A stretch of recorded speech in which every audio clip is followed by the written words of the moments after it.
Halo, jumpa kembali dengan saya Ibu Nawara STMSI, masih di mata kuliah akuntansi manajemen. Kali ini kita masuk di topik yang keempat. Kita bahas mengenai perhitungan biaya produksi dengan menggunakan metode traditional costing. Nah, pertama sekali kita harus tahu bahwa mengapa suatu biaya atau biaya per unit itu dianggap penting, ya. Karena yang pertama, pada perusahaan manufaktur di sini dikatakan digunakan untuk penilaian persediaan, ya, penentuan laba dan penyediaan input untuk berbagai keputusan. Misalnya menetapkan harga, membuat atau membeli, kemudian menerima atau menolak pesanan, mempertahankan atau menghentikan suatu lini produk. Nah, itu pada perusahaan manufaktur yang melakukan proses pengolahan. Nah, sementara pada perusahaan jasa, apa pentingnya biaya produk per unit ini adalah untuk penentuan profitabilitas, kelayakan untuk menawarkan layanan baru, membuat keputusan harga, efisiensi biaya, dan sebagainya. Ya, nah jadi kalau kita katakan biaya per unit ini adalah biaya total yang berhubungan dengan unit yang akan diproduksi. Lalu kita bagikan dengan jumlah unit yang akan diproduksi. Nah, untuk biaya, ya, untuk mengukurnya ini kita harus bisa mendefinisikan biaya produknya terlebih dahulu. Ingat bahwa biaya produk tergantung pada tujuan manajerial yang ingin dipenuhi. Misalnya, biaya produk didefinisikan itu sebagai jumlah dari bahan baku langsung, kemudian ada tenaga kerja langsung dan biaya overhead. Ya, nah maka bagian ini menjadi bagian yang paling penting dalam penentuan biaya. Kemudian dikatakan di sini biaya per unit ini memerlukan, ya, informasi pada biaya per unit memerlukan definisi biaya produk, pengukuran biaya, dan pembebanan biaya. Nah, saya kasih contoh misalnya untuk kepentingan laporan eksternal, ya, atau penetapan harga. Kemudian yang kedua untuk kepentingan menentukan jumlah nilai moneter dari bahan baku langsung, tenaga kerja langsung, dan overhead diperlukan untuk pengukuran biaya. Yang ketiga itu untuk kepentingan pengendalian biaya. Maka nilai estimasi itu bisa digunakan dalam elemen agar informasi biaya dianggap tepat waktu. Nah, sekarang kita perhatikan dalam perhitungan biaya per unit ada dua metode yang terkenal, ya, yang sering digunakan, yaitu yang pertama adalah perhitungan biaya berdasarkan fungsi dan yang kedua adalah perhitungan biaya berdasarkan aktivitas. Nah, untuk poin pertama, perhitungan biaya berdasarkan fungsi, inilah yang sering disebut sebagai metode tradisional atau traditional costing. Nah, untuk bab ini kita akan bahas mengenai traditional costing pada suatu perusahaan. Oke, kita langsung sekarang lihat dalam perhitungan biaya dengan menggunakan traditional costing ada langkah-langkah perhitungan yang dilakukan. Yang pertama, kita harus membebankan biaya bahan baku langsung, ya, kemudian tenaga kerja langsung pada produk dengan melakukan direct tracing. Sementara overhead-nya dibebankan dengan penelusuran penggerak atau alokasi. Nah, ini artinya penggerak unit yang biasa digunakan untuk penelusuran tadi adalah misalnya unit yang diproduksi, kemudian jam tenaga kerja langsung, kemudian biaya tenaga kerja langsung, jam mesin, ya, dan sebagainya. Dan yang kedua, langkah berikutnya adalah menentukan kapasitas aktivitas yang bisa diukur dengan penggerak tersebut. Nah, 4 kapasitas yang umum digunakan itu adalah kapasitas yang diharapkan, kemudian normal, teoritis, dan praktis. Oke, nah yang pertama berikutnya kita bahas adalah ukuran-ukuran aktivitas perusahaan. Nah, yang pertama, ya, itu ada namanya tarif keseluruhan pabrik. Ya, jadi pada traditional costing itu kita bisa menghitung biaya per unit dengan menggunakan tarif keseluruhan pabrik. Ya, nah ada dua tahap yang dilakukan yaitu biaya overhead yang dianggarkan ini akan diakumulasi menjadi satu kesatuan untuk keseluruhan pabrik. Ya, penggerak tingkat unit yang biasa digunakan adalah jam tenaga kerja langsung. Berikutnya yang kedua, biaya overhead itu akan dibebankan ke produk dengan cara mengalirkan tarif overhead dengan jumlah total jam tenaga kerja langsung aktual yang digunakan pada masing-masing produk.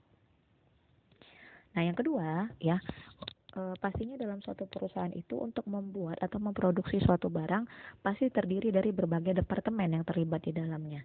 Maka ada dua tahapan yang bisa dilakukan, ya. Yang pertama itu adalah biaya overhead keseluruhan pabrik dibagi dan dibebankan ke masing-masing departemennya. ya, yang membentuk kesatuan biaya overhead departemen. Berikutnya yang kedua adalah overhead ini dibebankan ke produk dengan mengalihkannya dengan tarif departemen. Berikut dengan jumlah penggerak yang digunakan dalam departemen yang terlibat. Nah, apa kelemahannya? Kelemahan dari sistem tradisional ini adalah, sistem akuntansi biaya berdasarkan fungsi atau secara tradisional ini tidak dapat berfungsi dengan baik misalnya untuk beberapa kondisi, yaitu yang pertama persaingan, kemudian kepuasan pelanggan, kemudian tekanan atas teknologi canggih. Jadi pada umumnya itu bisa menyebabkan distorsi biaya, ya, atau kita anggap tidak akurat dalam membebankan biaya produk yang bisa dapat merugikan perusahaan. Nah, misalnya saya kasih contoh sekilas saja, kalau misalnya pada suatu usaha untuk usaha hamburger, misalnya hamburger, dan di dalamnya juga ada buat minuman. Nah, masing-masing dari pembebanan biaya ini tentu tidak sama. Misalnya biaya listrik yang digunakan untuk membuat hamburger pasti akan berbeda dengan biaya listrik yang digunakan untuk membuat minuman. Nah, maka pada bagian ini sebenarnya penggunaan atau perhitungan biaya secara tradisional dianggap tidak akurat, ya. Oke, kita lihat dulu contoh soalnya. Nah, yang pertama, ini ada PT ABC, merupakan perusahaan telekomunikasi, memproduksi dua jenis telepon, yaitu telepon reguler dan telepon tanpa kabel atau wireless. Nah, data-data estimasinya dan data aktualnya tahun 2016 adalah sebagai berikut. Yang pertama, itu overhead yang dianggarkan. Itu dikatakan 360 juta. Kemudian, ada aktivitas yang diharapkan, yaitu dalam jam tenaga kerja langsung sebesar 100.000 jam. Berikutnya ada aktivitas aktual, yaitu dalam jam tenaga kerja langsung sebesar 100.000 jam. Kemudian ada overhead aktual, yaitu sebesar 380 juta. Nah, maka di awal kita wajib menentukan dulu berapa tarif overhead, ya, tarif overhead. Nah, rumusnya adalah overhead yang dianggarkan tadi dibagikan dengan aktivitas yang kita harapkan. Pada soal dikatakan ada 360 juta overhead yang dianggarkan, kemudian aktivitasnya itu adalah sebesar 100.000 jam tenaga kerja langsung. Sehingga pembebanan tarif overhead ini didapatkan nilai sebesar Rp3.600. Nah, dari data berikutnya, ya, kita diberitahu bahwa unit yang akan diproduksi pada PT ABC tadi yaitu pada unit wireless ada sebesar 1.000 unit yang akan diproduksi. Kemudian pada telepon biasa atau reguler itu sebesar 10.000 unit. Kemudian diberitahu biaya utamanya sebesar 78 juta pada produk yang wireless, ya. Kemudian pada produk telepon sebesar 738 juta. Dan kemudian jam tenaga kerja langsungnya ada 10.000 jam pada telepon wireless dan pada telepon reguler sebesar 90.000 jam. Oke, nah dari data tadi kita akan diminta untuk menghitung biaya produksi per unitnya. Oke, langsung saja dalam mengukur biaya produksi itu pasti akan terdiri tadi biaya utamanya, ya, yang terdiri dari biaya bahan baku, kemudian biaya tenaga kerja langsung, dan di dalamnya ada overhead. Nah, pada data ini langsung disebutkan biaya utamanya itu adalah sebesar 78 juta untuk unit yang tanpa kabel. Ya, kemudian pada telepon yang reguler, unit ini sebesar 738 juta biayanya. Nah, kemudian kita lihat di sini penentuan biaya overhead. Nah, tadi pada data sebelumnya disebutkan bahwa tarif overhead itu adalah sebesar 3.600. Maka tinggal kita kalikan dengan berapa sebenarnya jam tenaga kerja langsung yang dibutuhkan, ya, untuk membuat berapa jam tenaga kerja langsung yang dibutuhkan untuk membuat telepon tanpa kabel tadi, yaitu 3.600 dikali dengan 10.000 jam, hasilnya adalah 36 juta rupiah. Kemudian, ya, pada telepon yang reguler, yaitu tarifnya adalah 3.600 dikali 90.000, hasilnya adalah 324 juta. Maka kita dapatkan total biaya produksi pada telepon tanpa kabel itu sebesar 114 juta rupiah. Sementara pada telepon yang reguler ini harusnya sebesar 1.062 juta. Ini saya mohon maaf, ada kekurangan 0 ya di belakang, harusnya 1 miliar itu. Nah, jika diketahui tadi unit yang diproduksi itu ada 1.000 unit pada telepon wireless dan telepon yang reguler ada 10.000 unit. Maka mudah saja bagi kita menghitung biaya per unitnya ya pada telepon wireless menjadi Rp114.000. Sementara pada telepon reguler yaitu Rp106.200.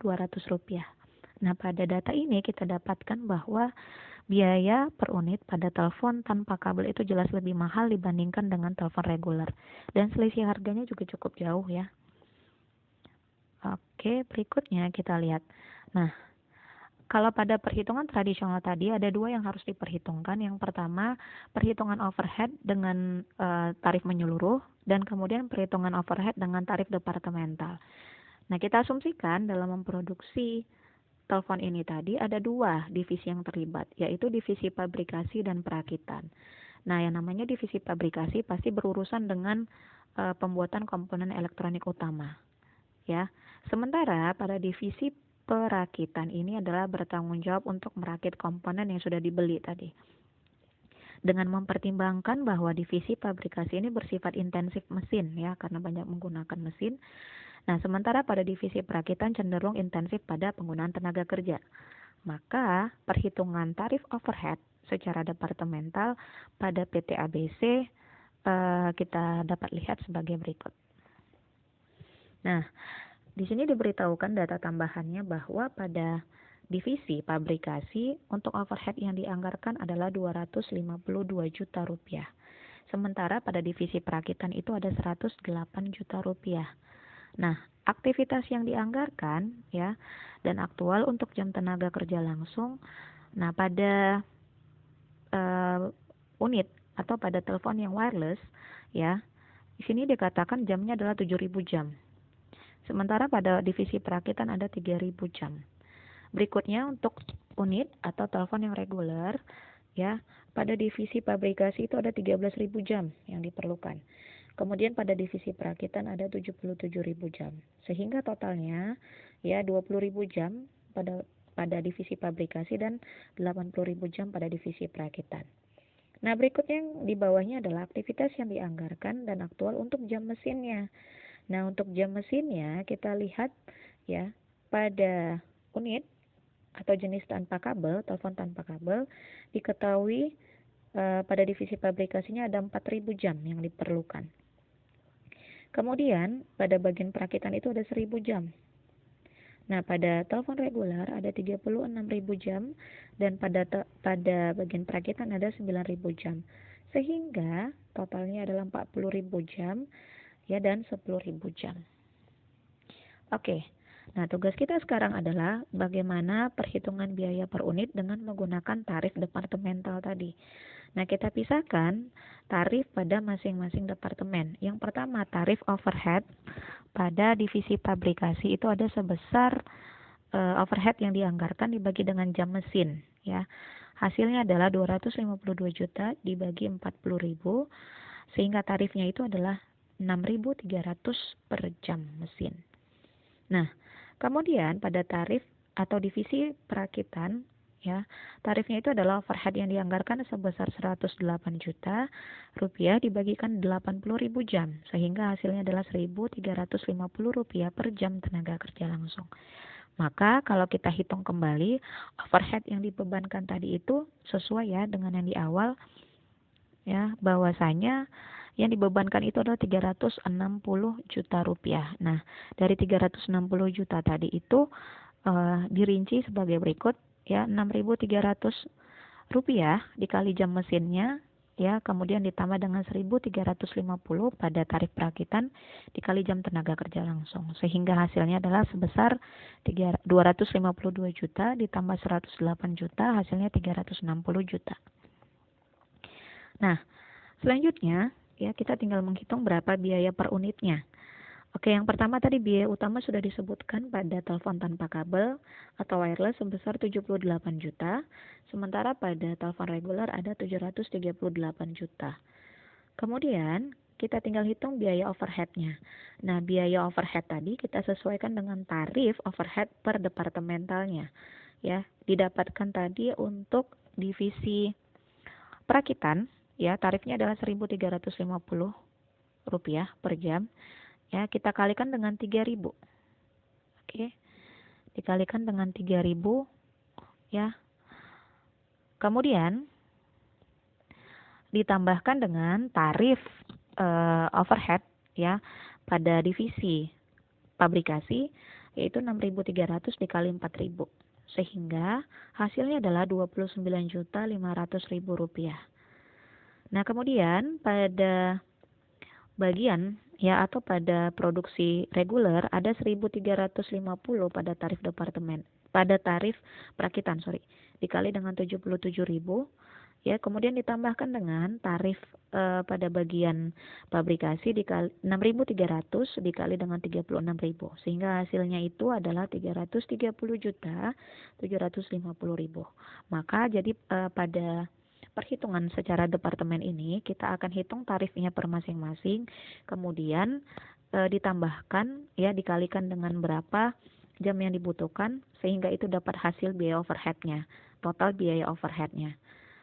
Oke, maka kita tinggal tambahkan berapa total biaya produksinya, yaitu 78 juta ditambah 29.500.000, maka biaya produksi pada telepon tanpa kabel sebesar 107.250.000. Sementara pada telepon reguler yaitu 738 juta ditambah 330.750.000. Hasilnya adalah 1.068.750.000. Sementara unit yang diproduksi itu ada 1.000 unit. Ya, regulernya pada telepon reguler 10.000 unit. Sehingga biaya per unitnya, biaya produksi per unit itu pada telepon tanpa kabel adalah 107.250, maaf ya. Kemudian pada telepon reguler itu ada sebesar 106.875. Nah, jika kita bandingkan tadi dengan perhitungan tarif overhead secara menyeluruh, terjadi selisih harga yang jauh berbeda antara telepon tanpa kabel dan telepon yang reguler. Ya, bisa hampir ya 7.000 sampai 8.000 selisihnya. Nah, sementara kalau kita lihat secara departemental, ini di sini tidak terlalu jauh selisih antara keduanya, ya. Nah, jadi sebenarnya ya kita lihat kalau dari dengan menggunakan tarif ini sebenarnya lebih rinci kita menggunakan tarif departemental. Karena apa? Ya logikanya dalam produksi sebuah produk itu biasanya akan melibatkan berbagai divisi atau berbagai departemen di dalamnya, sehingga pembebanan biayanya juga tidak bisa disamaratakan. Ya. Nah, oke, untuk selanjutnya ya, saya rasa untuk pemaparannya sampai di sini. Nah, untuk tugas selanjutnya Anda bisa mengerjakan kuis yang ada pada di sistem ya, dengan menggunakan kata kuncinya adalah tradisional. Ya, semuanya dalam huruf kecil dalam bahasa Indonesia. Oke. Selamat mengerjakan dan terima kasih atas atensinya. Sampai jumpa.